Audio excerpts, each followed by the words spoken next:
Bonjour à tous, nous sommes donc le lundi 5 mars 2012. Alors Poutine, eh oui, pire que le communisme, Poutine. Derrière cette accroche provocante, une triste réalité. Après la victoire de Vladimir Poutine aux élections russes, avec plus de 60% au premier tour, en ce triste dimanche de mars, je pense qu'il n'y a que deux constatations à faire. Soit il y a eu fraude, soit il y a une majorité de demeurés en Russie. Je ne vois pas d'autre possibilité. J'avoue que je préférerais l'idée de la fraude, ça éviterait de penser que cet immense pays de culture en est réduit à ce nationalisme, cette absence de pensée et à cette volonté du plus fort qu'on croyait évanouie avec la chute du communisme. Le duo Poutine-Medvedev œuvre à la tête de la Russie depuis l'an 2000. C'est dire si, en changeant de siècle, le pays a tourné le dos à l'absence de liberté d'expression, au triomphe de la force et aux privilèges accordés aux puissants.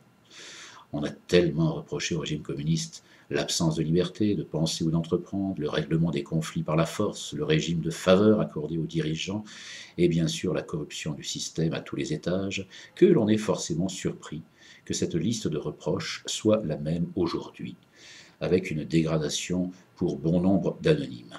En effet, depuis 12 ans, les inégalités sociales se sont évidemment creusées, mais surtout le nombre de pauvres, de miséreux, incapables de se nourrir et de se soigner s'est envolé.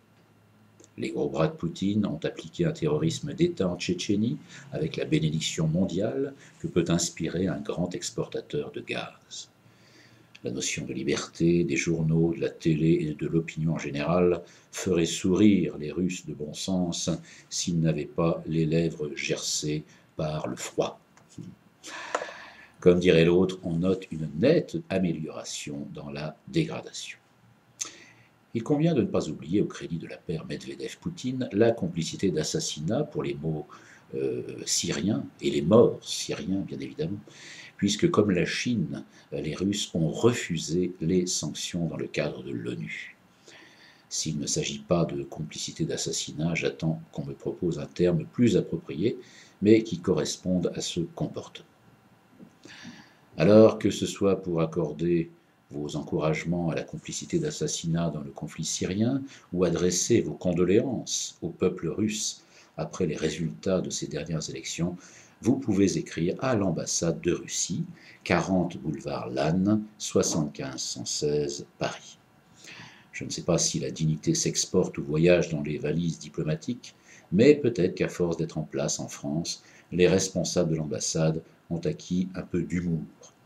Mais point de sarcasme envers les Russes et leur intrépide mafia qui inonde de subsides inodores Courchevel ou la Côte d'Azur.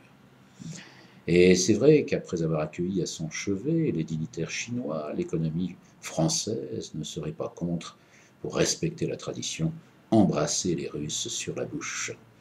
Et quand on s'assoit dessus, on ne voit pas les droits de l'homme dépassés. Quand les traits d'une caricature sont trop gros, on ne voit plus que c'est une caricature, doit se dire Poutine. En attendant, pour tous les Russes qui vont entrer en résistance, en croyant toujours en l'être humain et sans sombrer dans l'alcoolisme, je dirais, et encore, bravo.